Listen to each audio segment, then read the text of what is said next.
Hello बच्चों, मैं जयेंद्र आज आपकी क्लास लेके आया हूँ behaviour of dipole in uniform electric field. Last class में हम लोगों ने क्या क्या डिस्कस कर लिया था, तो हम लोगों ने अभी तक हमने क्या क्या डिस्कस किया, हम फटाफट उसका एक रिकैप दे देते हैं आपको। उसके बाद आपको समझ में आना स्टार्ट हो जाए अगर आपने प्रीवियस लेक्चर देख रखे हैं तो। देखिए, सबसे पहले हम लोगों ने पढ़ा था चार्ज क्या होता है। तो what is charge? It is the intrinsic property which arises due to transfer of electrons. Charge दो टाइप का होता है, पॉजिटिव एंड नेगेटिव। प्रॉपर्टीज की बात क्या क्या की थी, बोलिए फटाफट।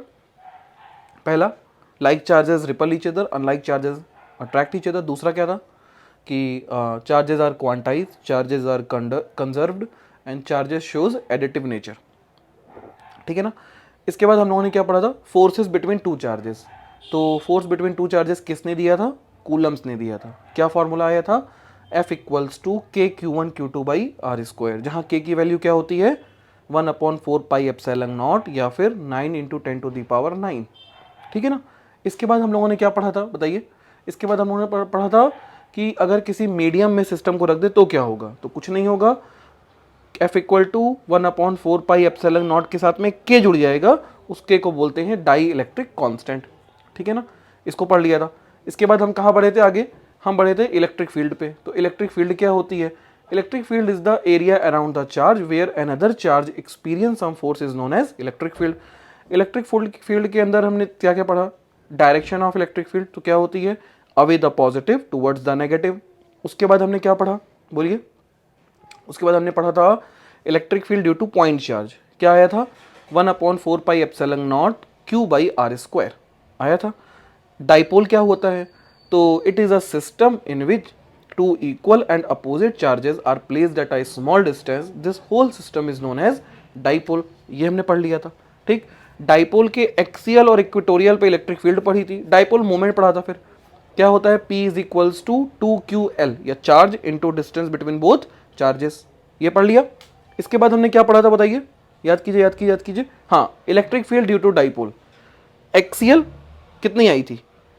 K2KP/r³ आई थी। इक्वेटोरियल कितनी आई थी? KP/r³। क्लियर हो गया? आगे बढ़े, चलिए। आज हम देखेंगे कि अगर हम किसी डाइपोल को, अभी तक हमने ये देखा था कि अगर हम किसी चार्ज पार्टिकल को एक्सटर्नल इलेक्ट्रिक फील्ड में रख दें, दूसरे के इलाके में रख दें किसी एक चार्ज को, तो उस पर एक फोर्स लगेगा। लगेगा भाई, क्यों लगेगा? आप जब दूसरे के इलाके में जाते हो तो आपके ऊपर एक फोर्स लगता है कि नहीं लगता है? तो उसी तरीके से चार्जेस के अंदर भी जब वो दूसरे के इलाके में रहेगा तो उसके ऊपर क्या लगेगा? एक फोर्स लगेगा। तो वो फोर्स कैसे कैलकुलेट किया था? F equal to Q into ई।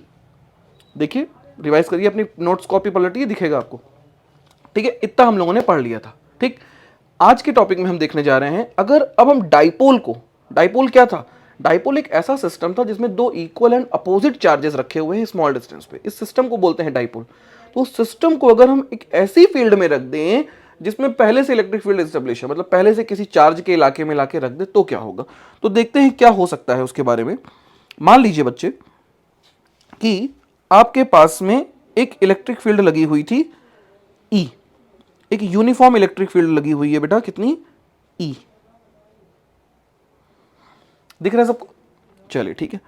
इस इलेक्ट्रिक फील्ड के अंदर हमने एक डाइपोल रख दिया है।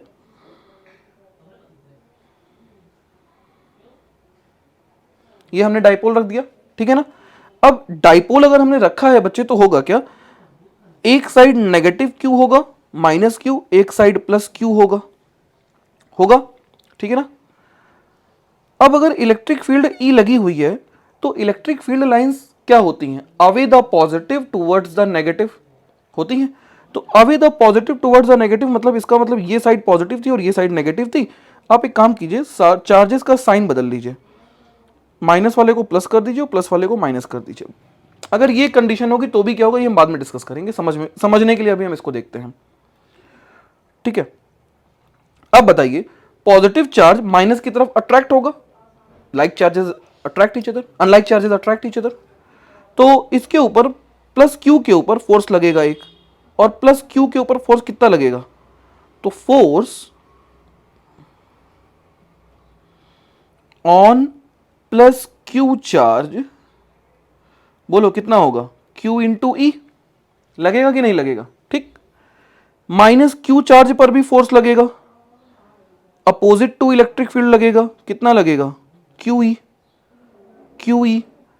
तो force on negative Q charge कितना हो जाएगा, QE। माइनस क्यू नहीं लिखेंगे, क्यों नहीं लिखेंगे, क्योंकि माइनस तो डायरेक्शन में सेट हो चुका है, तो माइनस से कोई मतलब अपन लोगों को अब नहीं है। ठीक, चलो ठीक है, इतना समझ में आ गया। अब एक बात बताइए, हो क्या रहा है, क्या क्या चीजें गिवन है उसको भी हम लिख दें। तो a uniform electric field, a dipole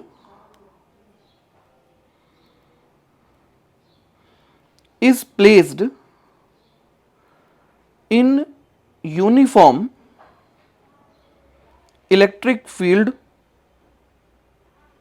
of intensity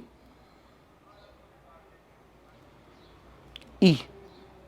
ठीक है ना, E इंटेंसिटी में हमने एक डाइपोल को रख दिया है। ठीक, तो force on a plus Q charge हो गया, force on a minus Q charge हो गया, इतना समझ में आ गया। ठीक, देखो बच्चे, एक टॉपिक होता है कपल फोर्सेस, कपल फोर्स, इसको समझिए होता क्या है। कपल फोर्सेस समझ में आती है, कपल्स को आप देखते होंगे तो क्या दिखाई देता है, कपल्स मोस्टली आपको दिखाई देंगे कि दो इक्वल और अपोजिट, जब दो इक्वल और अपोजिट डायरेक्शन के फोर्स किसी स्मॉल डिस्टेंस पे लगे होते हैं, तब उन्हें हम बोलते हैं कपल फोर्सेस। क्या बोलते हैं, कपल फोर्सेस। कपल फोर्सेस का मतलब हो गया when two equal and opposite forces, opposite directional forces are placed at a small distance, this system is known as couple forces. जैसे कि ये पेन है मान लीजिए, ठीक है, एक फोर्स आगे की तरफ लग रहा है, एक फोर्स पीछे की तरफ लग रहा है, मेरी तरफ लग रहा है, तो ये दोनों कपल फोर्स मिलके करेंगे क्या, अगर इस पेन को इस साइड इधर कोई खींचे और इस साइड से इधर खींचे तो ये पेन रोटेट होना स्टार्ट कर देगी। जैसे आप टैप ओपन करते हो, तो टैप ओपन करते समय क्या करते हो, आप थंब से और फर्स्ट फिंगर से अपोजिट डायरेक्शन में इक्वल फोर्सेस लगाते हो। क्या एक उंगली से टैप ओपन हो सकता है? अब कुछ बच्चे कहेंगे ये देखो सर हो सकता है, नहीं बेटा नहीं हो सकता, हम उंगली सीधे रखने की बात करें। आप ऐसे करते हो ना तो दो फोर्सेस हो गए, एक ये वाला और एक ये वाला, ठीक है ना। आपको सिंगल एक डायरेक्शन में फोर्स लगा के अगर आप ओपन करने की कोशिश करोगे तो कभी ओपन नहीं होगा। तो कहने का मतलब है कि जब भी हम किसी चीज को घुमाने का काम करते हैं, रोटेट कराने का काम करते हैं, तब हम उस पर कपल फोर्सेस अप्लाई करते हैं। और कपल फोर्स से क्या होगा, कपल फोर्स से दो अपोजिट डायरेक्शन में जब फोर्स लगेंगे तब वो चीज रोटेट करना शुरू होती है। ये समझ में आई? तो इसका मतलब ये जो कपल फोर्स है अगर, तो ये इस डाइपोल को, इस पूरे के पूरे डाइपोल को इस इलेक्ट्रिक फील्ड में घुमा देगा। और जैसे ही घुमाएगा, घुमाएगा कैसे ये समझते हैं। तो ये हो गया दो हमारे फोर्सेस हो गए कि नहीं हो गए, इनके बीच की ये कुछ डायरेक्शन होगी, मान लेते हैं इलेक्ट्रिक फील्ड से ये थीटा एंगल पर रखा हुआ है। ठीक, तो इसको थोड़ा समझते हैं, आपको ऐसे कम समझ में आएगा वरना। इधर ध्यान दीजिए, ये हमारा डाइपोल था, ठीक है ना, और ये लगी थी इलेक्ट्रिक फील्ड E। ये है डाइपोल और ये इलेक्ट्रिक फील्ड, ये एंगल है मान लेते हैं थीटा। कोई दिक्कत? इतना समझ में आ गया? तो अपने लोगों को पहले तो ये डिस्टेंस कैलकुलेट करनी है। ये हो गया फर्स्ट फोर्स QE और ये हो गया माइनस QE या QE। तो ये डिस्टेंस, ये लेंथ कितनी होगी? ये आपको ग्रीन वाली हिस्से दिखाई दे रही है, ग्रीन वाली, ये ग्रीन नहीं, मैं इसको किस कलर से बना दूं, पिंक कलर से बना देता हूं। ये लेंथ कैलकुलेट कर सकते हैं। देखो कैसे करेंगे, थीटा है, ये नीचे वाला भी एंगल थीटा हो गया करस्पॉन्डिंग एंगल से। डाइपोल की लेंथ होती है 2L, तो ये हाइट कितनी हो गई 2L साइन थीटा। हो गया कि नहीं हो गया? मतलब यहां पे जो लेंथ आ जाएगी वो कितनी आ जाएगी 2L साइन थीटा। कोई दिक्कत है यहां तक? चलिए, इतना समझ में अगर आ गया तो आगे बढ़ते हैं। तो जो कपल फोर्सेस होते हैं वो किसी भी चीज को रोटेट करते हैं। मतलब हम यहां कह सकते हैं these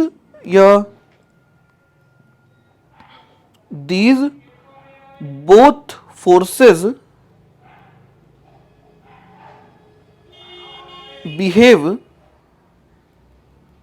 like couple force which rotate dipole in external electric field, जो उसको इस इलेक्ट्रिक फील्ड के अंदर क्या करेंगे, रोटेट कर देंगे। अब जैसे ही रोटेट करेंगे बच्चे, होगा क्या, जरा समझिएगा इस चीज को। ये जब रोटेट करते हैं, कोई चीज रोटेट होती है तो वहां पे फोर्स नहीं निकालते हैं, वहां हम निकालते हैं मोमेंट ऑफ फोर्स। क्लास 11 में आपने पढ़ा होगा, अगर आपने नहीं पढ़ा है तो हमारे लेक्चर में ढूंढिएगा, आपको मिल जाएगा क्लास 11 में, कि जब भी दो इक्वल और अपोजिट फोर्स लगते हैं तो रोटेशन होता है, और रोटेशन को हम बोलते हैं मोमेंट ऑफ फोर्स कैलकुलेट करते हैं। तो बच्चे यहां पे हमारा मोमेंट ऑफ फोर्स, इस फोर्स को हम एक और नाम से जानते हैं, टॉर्क। किस नाम से जानते हैं, टॉर्क। और टॉर्क इक्वल टू होता क्या है, इसको टाउ से रिप्रेजेंट करते हैं, ये होता है फोर्स इनटू परपेंडिकुलर डिस्टेंस, डिकुलर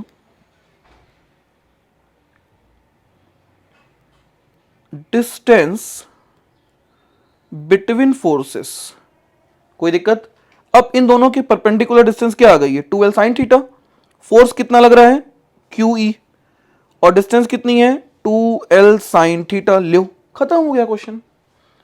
ये पेपर में हर साल बोर्ड्स में पूछा जाता है, आपको खट से हो जाएगा, कुछ करना नहीं है, आपको समझ में आ गया होगा। टॉर्क इक्वल टू कितना आ गया बच्चे, इसको थोड़ा रीअरेंज कर लीजिए, तो E into 2QL into sine theta लिख सकते हैं कि नहीं लिख सकते हैं, बोलिए। यहां से टॉर्क इक्वल टू कितना आ गया, बताओ भाई।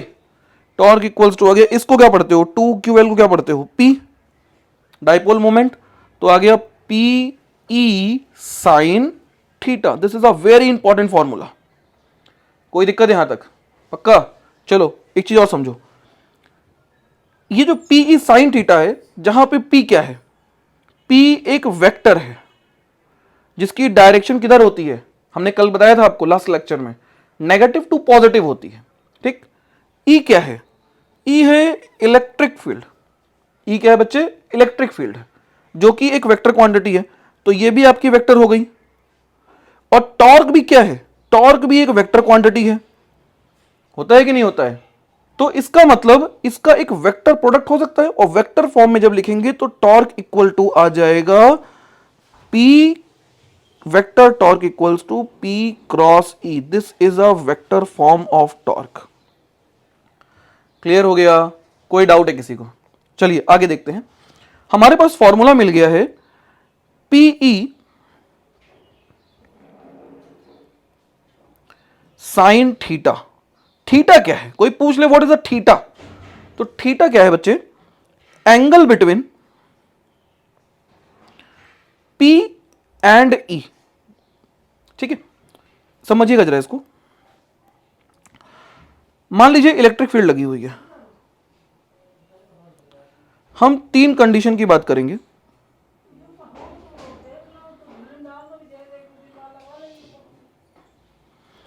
तीन कंडीशन में हमने डाइपोल को रखा है, ये हमारे डाइपोल हो गए।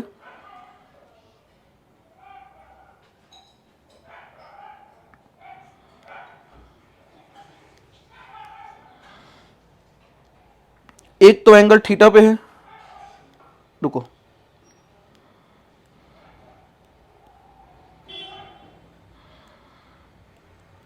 देखो अगर थीटा जीरो हो जाए, theta will be zero. Theta zero होने का मतलब क्या है, हम केस फर्स्ट लेते हैं, थीटा इक्वल टू जीरो, मतलब जो डाइपोल रखा हो,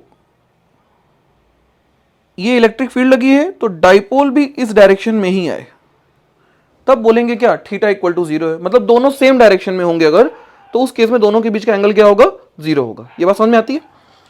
तो उसके लिए क्या होना चाहिए, उसके लिए डायरेक्शन ऑफ डाइपोल क्या बताया था, नेगेटिव टू पॉजिटिव, तो माइनस क्यू चार्ज इधर होना चाहिए और प्लस क्यू चार्ज इधर होना चाहिए।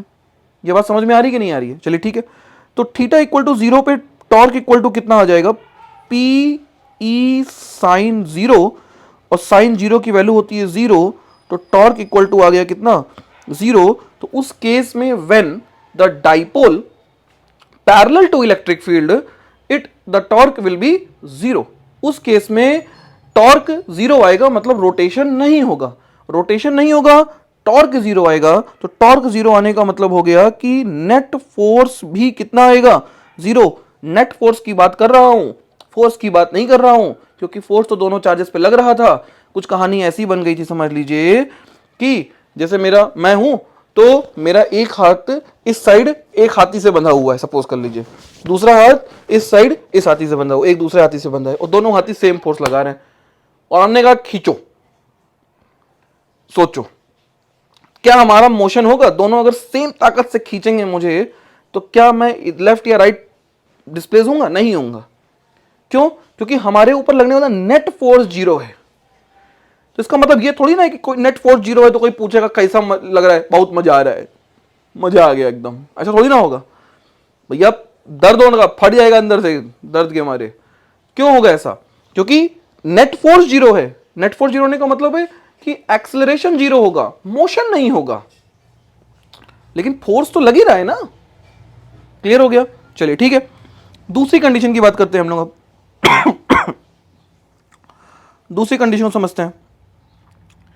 अगर मान लीजिए डाइपोल परपेंडिकुलर रखा हो इलेक्ट्रिक फील्ड के, ऊपर वाला प्लस क्यू कहीं भी दे दो, कोई फर्क नहीं पड़ता, तो ये हो गई P थीटा इक्वल्स टू 90 और ये है E, तो टॉर्क इक्वल टू कितना आ जाएगा? PE साइन 90 आ जाएगा। साइन 90 की वैल्यू होती है 1, तो this is torque max will be equals to PE। तो अगर आपसे कोई पूछता है कि मैक्सिमम टॉर्क किस कंडीशन में लगेगा, तो when the dipole is perpendicular to electric field then it experience maximum torque. Clear हो गया? चलो ठीक है, एक स्टेप और देख लेते हैं। मान लो ये जो अपने डायरेक्शन हमने बताया ना, प्लस क्यू माइनस क्यू इधर इधर होना चाहिए, अगर चेंज कर दें, मतलब क्या है इसका? ये इलेक्ट्रिक फील्ड लगी थी E, डाइपोल को हमने लाके रख दिया ये। पहले वाले में माइनस को इधर दिखाए हैं लेफ्ट साइड पे, अब माइनस को राइट साइड पे दिखाते हैं और प्लस को लेफ्ट साइड पे दिखाते हैं। ठीक, डायरेक्शन बोलो, माइनस टू पॉजिटिव होगी कि नहीं होगी? This is direction of P and this is direction of E। Clear? देखो पैरेलल जो होते हैं, पैरेलल वो दो तरह के होते हैं, एक होता है लाइक पैरेलल, एक होता है अनलाइक पैरेलल। ये हैं लाइक पैरेलल्स, आपको दिख रहा होगा स्क्रीन पे, और ये हैं अनलाइक पैरेलल। लाइक पैरेलल और अनलाइक पैरेलल में लाइक में थीटा 0 होता है और अनलाइक में थीटा 180 होता है। जैसे ये है 0, ठीक, एंगल बढ़ा बढ़ा बढ़ा बढ़ा बढ़ा 90, बढ़ते बढ़ते बढ़ते बढ़ते 180, तो दोनों आपस में क्या हो गए? अनलाइक पैरेलल हो गए। तो दोनों आपस में अनलाइक पैरेलल होंगे तब उनके बीच एंगल कितना होगा? 180 डिग्री। क्लियर है? चलिए ठीक है, तो बच्चे टॉर्क इक्वल्स टू कितना आ जाएगा? PE sine 180 degree. और साइन 180 की वैल्यू होती कितनी है? सोचो जरा। नहीं याद आ रहा है? ग्राफ याद है आपको साइन 80 का, साइन थीटा का? देखो ग्राफ अगर आपको बनाना आता है तो आपको कोई भी एंगल निकालने में बहुत दिक्कत नहीं आएगी। साइन थीटा का जो ग्राफ बनता है वो इस तरीके से बनता है, ठीक है, ये हो गया 0, ये है 90 और फिर ये है 180 डिग्री। तो 180 पर भी वैल्यू क्या मिल रही है? 0 मिल रही है। तो इसका मतलब साइन 180 की वैल्यू भी क्या हो गई? 0। अब टॉर्क अभी भी कितना हो गया? टॉर्क इक्वल्स टू आ गया 0। जब टॉर्क 0 होता है, जब टॉर्क क्या होगा? 0 होगा, इस केस में और इस केस में, दो कंडीशन में टॉर्क 0 आ रहा है, तब जो हमारा सिस्टम होगा वो इक्विलिब्रियम फॉर्म में होगा। लेकिन इक्विलिब्रियम दो तरह के होते हैं, ये बोर्ड्स एग्जाम में मैक्सिमम टाइम ये क्वेश्चन आया है और नीट में भी कई बार ये क्वेश्चन आता है, ठीक है। तो जब टॉर्क 0 होगा उस केस में क्या होगा? अगर टॉर्क 0 है और एफ नेट भी 0 है तो दो चीजें आप याद रखिएगा। सॉरी, एक होती है स्टेबल इक्विलिब्रियम और एक होती है unstable equilibrium.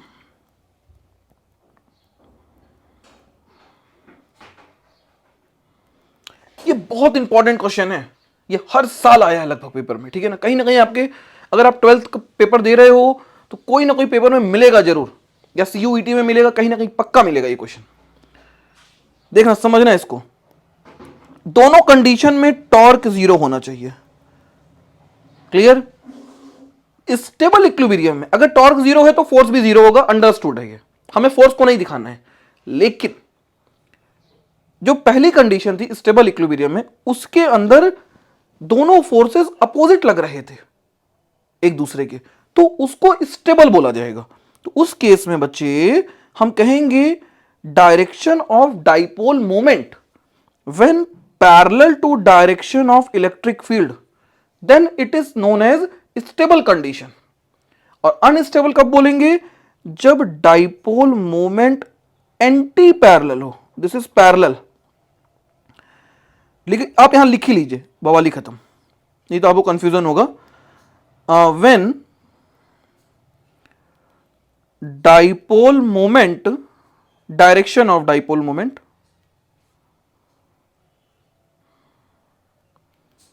Is parallel to electric field, ठीक है, और when direction of dipole moment is anti parallel to electric field. कोई दिक्कत? इतना समझ में आ गया? चलिए अब इस पे, ये दोनों टॉपिक बहुत इंपॉर्टेंट थे, ये याद रखिएगा। अब अगले टॉपिक पे आते हैं, behaviour of dipole in non uniform electric field. मान लीजिए यूनिफॉर्म नहीं है, तब क्या होगा? यूनिफॉर्म नहीं है बच्चे अगर, तो यूनिफॉर्म नहीं होने का मतलब हो गया कि किसी पॉइंट पर इलेक्ट्रिक फील्ड लाइन पास पास है और किसी पॉइंट पर इलेक्ट्रिक फील्ड दूर दूर है, ठीक। तो अब इसमें हम डाइपोल रख दें अगर, तो होगा क्या? प्लस क्यू माइनस क्यू, ठीक है, ये वाला माइनस ले लो, इसको प्लस कर लो। अब देखो फोर्स लगाते हैं, तो इस वाले पे फोर्स की वैल्यू ज्यादा होगी, F1 मान लेते हैं, और यहां पे फोर्स F2 मान लेते हैं, ठीक है ना। यहां पे इलेक्ट्रिक फील्ड E2 मान लेते हैं, यहां पे इलेक्ट्रिक फील्ड E1 मान लेते हैं, ठीक। तो बच्चे एक बात बताइए, हम F इक्वल टू होता है QE होता है, तो अगर E2 बड़ी है E1 से, नॉन यूनिफॉर्म है ना, एक तरफ कम एक तरफ ज्यादा है, तो उस तरफ क्या होगा कि F2 भी बड़ा हो जाएगा किससे? F1 से। आई बात समझ में? क्लियर हो गया? बोलिए। चलिए आगे बढ़ते हैं। तो नेट फोर्स 0 नहीं होगा, डाइपोल में एक एक्सेलरेशन आ जाएगा, मतलब हम लिख सकते हैं F net is not equal to 0, hence acceleration will not equal to 0, और डाइपोल किसी एक पर्टिकुलर डायरेक्शन में मूव कर जाएगा। और एक बात याद रखिएगा, इस केस में टॉर्क 0 होगा, ये बहुत इंपॉर्टेंट लाइन है, ठीक है ना, कि बॉडी एक डायरेक्शनल में मूव करेगी लेकिन वो रोटेट नहीं करेगी। क्लियर है? चलिए अब क्वेश्चंस की बात करते हैं, एनसीईआरटी के कुछ क्वेश्चंस हम डिस्कस करेंगे आज, ठीक है। पहला क्या लिखा है? 1 से लेके 8 तक ऑलरेडी डिस्कस है, जो हमारे प्रीवियस लेक्चर्स हैं उसके अंदर आप देख सकते हैं, इलेक्ट्रोस्टैटिक एनसीईआरटी के 1 से 8 तक के मिल जाएंगे, ठीक है। 1 से 6 तक का मैंने अलग वीडियो डाल रखा था, और शायद 7-8 का एक वीडियो के अंदर है, डाइपोल के अंदर ही है। और 9 से लेके कुछ हम आज आपके लिए इस टॉपिक से रिलेटेड, ताकि टॉपिक भी पढ़ते जाइए और उसके एनसीईआरटी क्वेश्चन भी करते जाइए, ताकि बाद में कभी आपको रिवीजन करना हो तो आपको ढूंढना ना पड़े क्वेश्चन कहाँ है, ठीक है ना। चलिए, सिस्टम ऑफ 2 चार्जेस हैं, तो 2 चार्जेस सिस्टम दिए गए हैं, एक रखा हुआ है कहाँ पे, एक कितना है 2.5 इंटू 10 की पावर -7, दूसरा है -2.5 इंटू 10 की power -7, equal and opposite charges है, एक प्लस एक माइनस है, इक्वल दोनों दिख रहे हैं। एक रखा है z एक्सिस पे माइनस में और एक रखा है प्लस में, तो देखो कहीं लिखा नहीं है कसम खा के कि x एक्सिस इसी को माना गया है, हमने इसको आज z एक्सिस मान लिया, हमने इसको क्या मान लिया बच्चे? z एक्सिस मान लिया, और इसको मान लिया y एक्सिस, और जो बाहर निकल रही है उसको मान लेते हैं z एक्सिस, तो ये हमने x एक्सिस। हमारे चार्जेस 0 पे रखे हुए हैं, तो 0 पे रखे हुए हैं, तो इसका मतलब ये डिस्टेंस हमारी कितनी हो गई 15 सेंटीमीटर, और इधर वाली डिस्टेंस कितनी हो गई 15 सेंटीमीटर, तो total distance between both charges कितना हो गया 30 सेंटीमीटर। पहला क्या निकालना है आपको? What are the total charge, बताओ भैया टोटल चार्ज कितना होगा,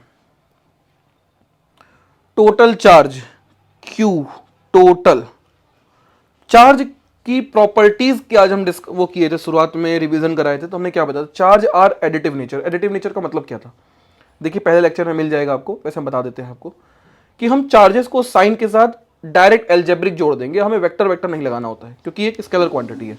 ठीक, तो 2.5 इंटू 10⁻⁻7 और दूसरा है -2.5 इंटू 10⁻⁻7, काट डालो, आ गया नेट जीरो, मतलब नेट चार्ज तो जीरो हो गया सिस्टम पे, बट डाइपोल मोमेंट आएगा, और डाइपोल मोमेंट को रिप्रेजेंट करते हैं P से, और फॉर्मूला होता है Q into 12, distance between both charges होता है। चार्ज कितना है 2.5 इंटू 10⁻⁻7 इंटू डिस्टेंस कितनी आई दोनों के बीच की 30 इंटू 10⁻²। क्यों, ये सेंटीमीटर लिखा है और ये मीटर, और यूनिट क्या हो गई, कूलम मीटर। हो गया कि नहीं हो गया, इतना क्लियर है बच्चे? चलो आगे बढ़ते हैं, कितना आएगा ये बोलो, 25 × 75 इंटू 10⁻⁻9, बोले तो 7.5 इंटू 10⁻⁻8 कूलम मीटर।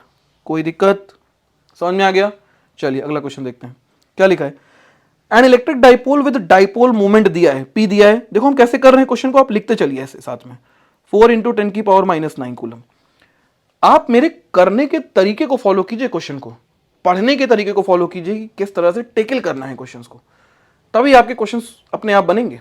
ठीक है, इज अलाइंड एट 30 डिग्री। अब यहां ये जो थीटा बोल दिया है ना 30 डिग्री, इसको बनाना पड़ेगा, तो इसके लिए हम पहले बना लेते हैं इलेक्ट्रिक फील्ड, और ये हो गई इलेक्ट्रिक फील्ड E, हो गया। अब हमने बना लिया डाइपोल, और ये एंगल दे रहा है कितना डिग्री, 30 डिग्री। कोई दिक्कत? तो अगर एंगल 30 डिग्री बोल दिया है तो उसका मतलब डाइपोल की डायरेक्शन ही यही है। आई बात समझ में बच्चे? चलिए ठीक है, आगे क्या बोला है, uniform electric field of magnitude, तो E दिया है कितना 5 into 10⁻⁴। Calculate the magnitude of torque. Torque का फॉर्मूला क्या होता है, इन तीनों से चारों से मिलकर कौन सा फॉर्मूला बना है, एक के फॉर्मूला भी पढ़े थे क्या, torque equals to PE sine theta. रख दो उठा के, खत्म कहानी। 4 इंटू 10⁻⁻9, 5 इंटू 10⁻⁴, साइन 30। साइन 30 की वैल्यू कितनी होती है 1/2, 2 से ये कट गया 4, 5 2 10 इंटू 10⁻⁻, बोलो 9 में से 4 गई, 5 कितना आ गया 1.0 इंटू 10⁻⁻4। क्या, टॉर्क की यूनिट होती है न्यूटन मीटर। कोई दिक्कत, आगे बढ़े? चलिए नेक्स्ट क्वेश्चन देखते हैं। देखो आपको अगर डाउट आ रहा है तो आप मेरे को कमेंट डाल देना, मैं देखूंगा आपका डाउट क्या है, उस पर वीडियो बना दूंगा अगर आपको समझ में नहीं आएगा तो, ठीक है ना। बट आप पढ़िए, अगर आप पढ़ेंगे नहीं बच्चे तो आपको आएगा नहीं, अपने आप से नहीं आएगा, और घोल के पीने वाला टॉपिक है नहीं। मैंने बहुत डिटेल में आपको आज समझाया है टॉर्क किसे कहते हैं, इससे आपको प्रॉपर तरीके से समझ में आ जाएगा, और इससे रिलेटेड जितने क्वेश्चन होंगे वो सब बनेंगे आपके फिर। ठीक, चलिए देखते हैं अगला क्वेश्चन क्या है। A polythene piece rub with a wool is found to have a negative charge. मतलब पॉलिथीन जो थी उसके ऊपर नेगेटिव चार्ज आ गया, और कितना चार्ज आ गया पॉलिथीन के ऊपर, Q equals to minus, minus ना लिखो क्योंकि नेगेटिव हम ऑलरेडी बोल चुके हैं, 3 इंटू 10⁻⁻7 कूलम चार्ज आ चुका है। नेगेटिव चार्ज कब आता है, जब इलेक्ट्रॉन गेन करता है कि जब इलेक्ट्रॉन लॉस करता है, बताइए। लॉस करेगा तो पॉजिटिव आएगा, मतलब गेन किया है, तो इसका मतलब पॉलिथीन ने इलेक्ट्रॉनों को क्या किया है, गेन किया है। Is transfer electron of mass, ठीक है देखते हैं, estimate the number of electron transfer.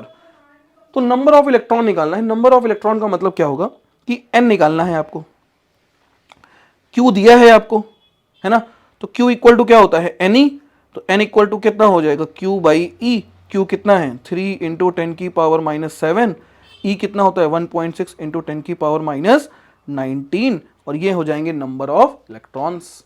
Clear? अब सवाल ये है, is there a mass transfer, is there a transfer of mass from wool to polythene. तो भैया जब इलेक्ट्रॉन आएगा तो मास ट्रांसफर तो होगा ही, बिल्कुल होगा, यस। अब कोई तुमसे पूछ ले कितना मास ट्रांसफर होगा, तो amount of mass transfer equals to हो जाएगा amount of mass transfer equals to, देखो बच्चे ये क्वेश्चन जो था ना, ये क्वेश्चन जब मैंने पेपर दिया था यूपीटीयू का, उस समय हमारे टाइम में यूपीटीयू का पेपर होता था, उसमें ये क्वेश्चन आया हुआ था। ठीक है, अब आपके लिए होगा सीयूईटी का पेपर। तो सीयूईटी का पेपर जब आप भरोगे तो उसके अंदर आपको यूनिवर्सिटी सेलेक्ट करनी होती है कि किस यूनिवर्सिटी में आपको जाना है या किस कोर्सेज में आपको अप्लाई करना है। तो उस कोर्सेज के अकॉर्डिंग आपको सब्जेक्ट चुनने होते हैं और उस यूनिवर्सिटी में जो जो चीज़ें बोलता है, जैसे वो उसने बोलेगा जनरल अवेयरनेस का पेपर आपको देना है, तो वो पेपर आपको भरना पड़ेगा। ठीक है, आपके जो कोर हैं, जैसे मतलब आपके फिजिक्स केमिस्ट्री एंड मैथ्स है या फिजिक्स केमिस्ट्री एंड बायो है, तो वो आपको मेन कोर्स में लेना पड़ेगा। ठीक है, लैंग्वेज का पेपर बोलता है तो लैंग्वेज का पेपर मॉर्निंग में होता है, वो आपको भरना पड़ेगा। मतलब सीयूईटी 3 स्टेप में होता है। ठीक है, मॉर्निंग में होगा लैंग्वेज, फिर होगा आपका मेन सब्जेक्ट, फिर होगा जीके का पेपर, जीएस का पेपर। ठीक, अब मान लीजिए आप एचबीटीआई के लिए कोशिश कर रहे हैं, लखनऊ की बीटेक करने के लिए आप चाह रहे हैं, तो बीटेक करने में अब किसी यूनिवर्सिटी में अगर लैंग्वेज का पेपर कंपलसरी करेगा तो आपको लैंग्वेज का पेपर देना पड़ेगा। अगर मान लो नहीं करता है तो वो सिर्फ सब्जेक्ट बोलेगा तो आपको सिर्फ दोपहर का पेपर देना पड़ेगा। अगर वो जीके भी कंपलसरी करता है, तीनों कंपलसरी करता है, तो आपको तीनों पेपर देने पड़ेंगे। ठीक है, तो आप इस यूनिवर्सिटी जब स्पेसिफाई करेंगे तो उसके अंदर आपको देखना पड़ेगा उसकी नोटिफिकेशन में कि वो क्या क्या मांग रहा है। क्लियर है? चलिए, अच्छा, तो अमाउंट ऑफ मास निकालेंगे कैसे? देखो, अमाउंट ऑफ मास निकालने के लिए हमें एक इलेक्ट्रॉन का मास पता है me, तो एक इलेक्ट्रॉन का मास होता है me, जिसकी वैल्यू होती है 9.1 इंटू 10 की पावर -31 kg। ठीक है ना, और कितने इलेक्ट्रॉन ट्रांसफर हो रहे हैं n, तो इसको n से मल्टीप्लाई कर देंगे और ये आपका n इंटू me आंसर आ जाएगा। क्लियर हो गया? चलिए आगे बढ़े, अगला क्या बोला है? Two insulated charged copper spheres A and B have their center separated by a distance 50 centimetre. दो चार्जेस हैं, इन दोनों के जो सेंटर हैं वो एक दूसरे से कितने सेंटीमीटर पे हैं? 50 सेंटीमीटर पे हैं चार्ज स्पेयर्स के। ठीक है, what is the mutual force of electrostatic if each charge 6.5 into 10 की पावर -7 कूलम एंड 6.5 इंटू 10 की पावर -7 कूलम। ठीक है, radius A and B are negligible compare to the distance of the separation. ठीक है, solve करें। Repulsion होगा, कौन सा फॉर्मूला लगेगा? बोलो। फोर्स निकालना है, किसको याद करेंगे? कूलम्स जी को याद करेंगे। कूलम्स लॉ क्या कहते हैं? कूलम्स लॉ कहते हैं भैया सिंपल सा फॉर्मूला है, के Q1 Q2 by R square. खटाखट आंसर रख दो। के की वैल्यू कितनी? अरे बोलिए, के की वैल्यू कितनी? 9 इंटू 10 की पावर 9। Q1 की वैल्यू कितनी दी है? 6.5 इंटू 10 की पावर -7। यही Q2 भी है तो स्क्वायर हो गया, अपॉन आर कितना है? 50 इंटू 10 की पावर -2। मीटर में बदल दिए का होल स्क्वायर। कोई दिक्कत यहां तक? क्लियर है? सॉल्व कर लेंगे कि करूं सॉल्व? अरे कर लीजिएगा यार। देखो कैसे करेंगे। 9 इंटू 10 की पावर 9, 6.5 और 6.5 अपॉन में ये कितना हो गया? 5 इंटू 5 इंटू 10 की पावर -1, 10 की पावर -2। कोई दिक्कत यहां तक? समझ में आ गया? पॉइंट हटाए, नीचे आ गया 10 की पावर 2, 10 की पावर 2 से 2 गया, 5 से काटो, 13 पच्चे 65, 13 पच्चे 65। क्लियर हो गया? तो 9 इंटू 169 इंटू 10 की पावर कितना आ गया? 9 बचा सिर्फ। अब इसको तो सॉल्व कर ही लोगे, Newton.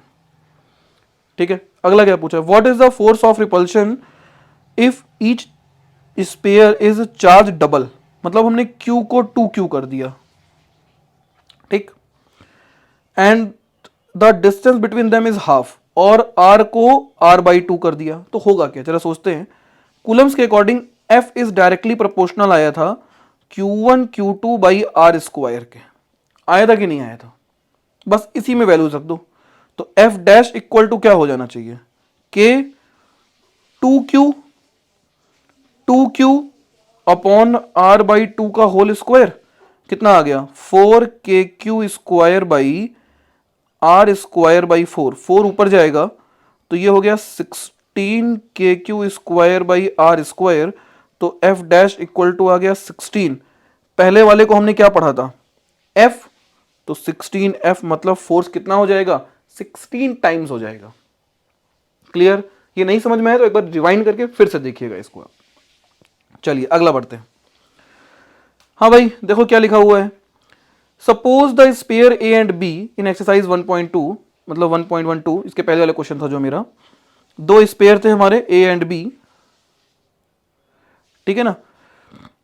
A third sphere of the same size but अनचार्ज, मतलब हमारे पास एक थर्ड स्पेयर है सी, ये कहीं रखा हुआ है C, is brought to contact with first, with the first, then brought is contact with the second and then finally remove from both, what is the new force between repulsion। अच्छा, तो जब C नहीं आया तब की बात सोचते हैं, विदाउट C,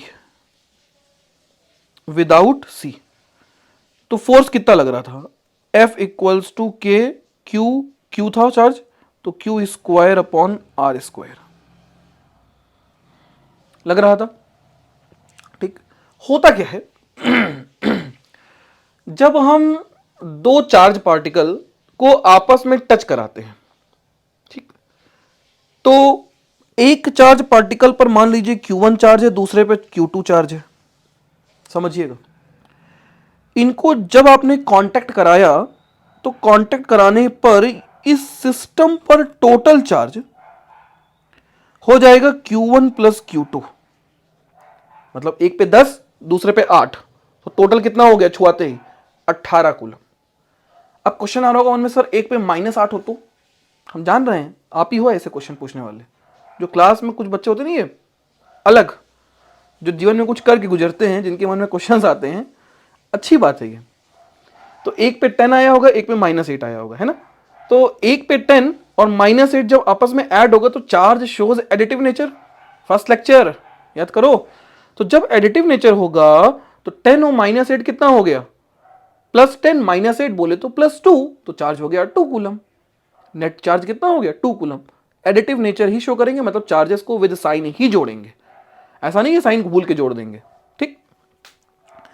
अब जैसे ही इनको अलग करोगे, करते ही चार्ज आधा आधा बट जाएगा, आधा आधा, मतलब एक पे मान लो 15 कूलम, दूसरे पे मान लो -3 कूलम, दोनों को ऐड किए ए और बी, कितना हो गया 12 कूलम, हो गया कि नहीं हो गया, 15 - 3, और जब अलग किए अब आधा 6 कूलम, 6 कूलम, लो नेगेटिव चार्ज अब बेचारा पॉजिटिव चार्ज हो गया, भाग खुल गए।